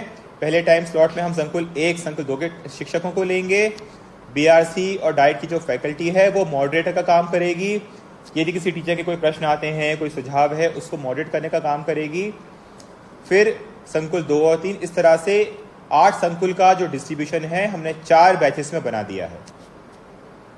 ये एक उदाहरण के मात्र एक सुझाव है। आप अपनी स्थानीय परिस्थिति को ध्यान में रखते हुए आपके पास विकासखंड कितने हैं, संकुल कितने हैं, टीचर कितने हैं, उसके हिसाब से आप बैच बनाने का कार्य कर सकते हैं। जो हमने 1.5 घंटे की अवधि निश्चित की है उस 1.5 घंटे में क्या क्या चीज़ें होनी है इसका हमने उदाहरण आपको दिया है कि जो शुरू के 15 मिनट हैं उसमें हम चुनौतियों, जो हमारा कार्यक्रम की गति को जो कारक हैं जो प्रभावित कर रहे हैं उनका चिन्हांकन करें, उसमें हमें क्या मार्गदर्शन देना है टीचर्स को, इसके बारे में हम चर्चा करें।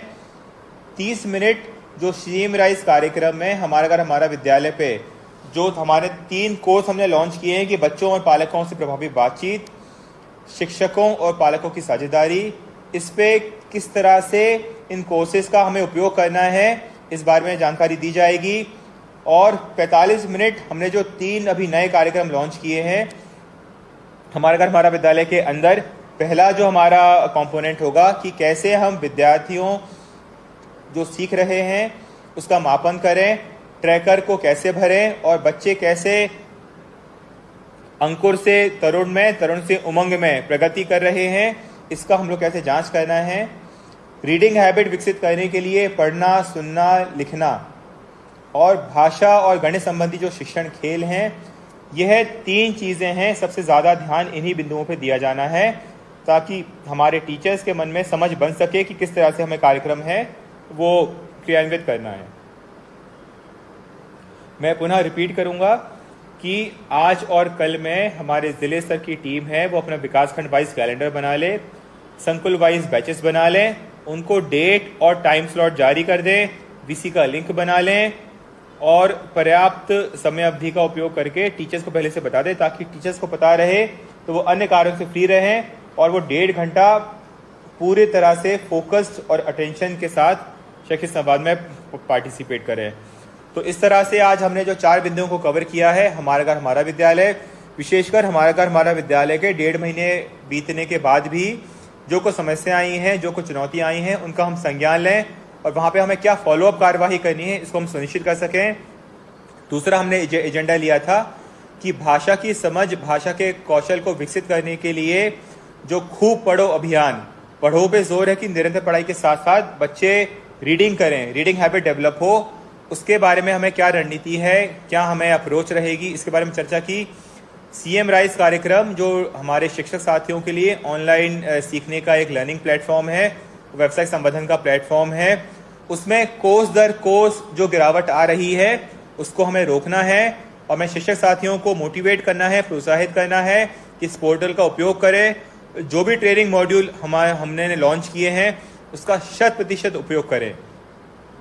और चौथा, जिस तरह से राज्य स्तर से प्रत्येक शिक्षक से कम्युनिकेट करने का प्रयास किया जा रहा है, उसी तरह से जिले स्तर से, ब्लॉक स्तर से, संकुल स्तर से हम लोग निरंतर पालकों से, बच्चों से और शिक्षक साथियों से संवाद बनाए रखें।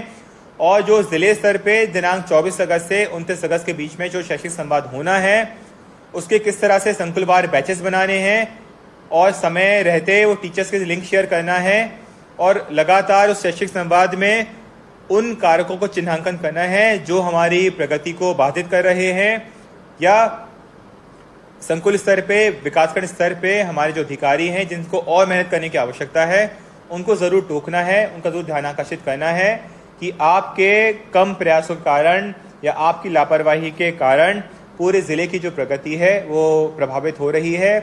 हमारा घर हमारा विद्यालय का जो कैलेंडर है, सीएम राइज का जो जिलेवार प्रगति है, उसमें हमने जिलों का जो नाम चिन्हांकित किया था, उन सभी जिलों से अपेक्षा है कि अगले शैक्षिक संवाद में आपका नाम पुनः उस सूची में नहीं आना चाहिए। और जैसा हम लोग बार बार दोहरा रहे हैं कि यह थोड़ा मुश्किल समय है, यह थोड़ा कठिन समय है, हमें अपने सूझबूझ का उपयोग कर, समझदारी का उपयोग कर स्थानीय स्तर पे जो भी आप नवाचार कर सकते हैं बिल्कुल करिए। आपके पास एक पूरा खुला मंच उपलब्ध है, परंतु जो मुख्य कार्यक्रम आपको दिए गए हैं, जिस तरह से वो डिजाइन किए गए हैं, वो कार्यक्रम उसी स्वरूप में बच्चे तक पहुंचे, ये हमें सुनिश्चित करना है। और निश्चित तौर पर हमारे बहुत सारे शिक्षक साथियों ने पूरे सेवा समर्पण के भाव से काम कर रहे हैं, काम किया है। आपसे अपील है, गुजारिश है कि कृपया करके इसी इंटेंसिटी से, इसी मेहनत को हम लोग जारी रखें और सुनिश्चित करें कि आने वाले महीनों में, आने वाले सप्ताह में हम हर जो प्रयास कर रहे हैं वो हम प्रयास करें जिससे बच्चों के सीखने की जो निरंतरता है और जो शिक्षा की गुणवत्ता है उसको हम लोग और सुधार करें। मेरा ऐसा मानना है कि आज हमने 2-3 जो हमारे शिक्षक साथी हैं उनकी जो सक्सेस स्टोरी दिखाई है, ऐसी बहुत सारी सक्सेस स्टोरी का खजाना हमारे पास है और जब हम आगे कार्यक्रम में बढ़ते रहेंगे हम आपके साथ ज़रूर साझा करेंगे।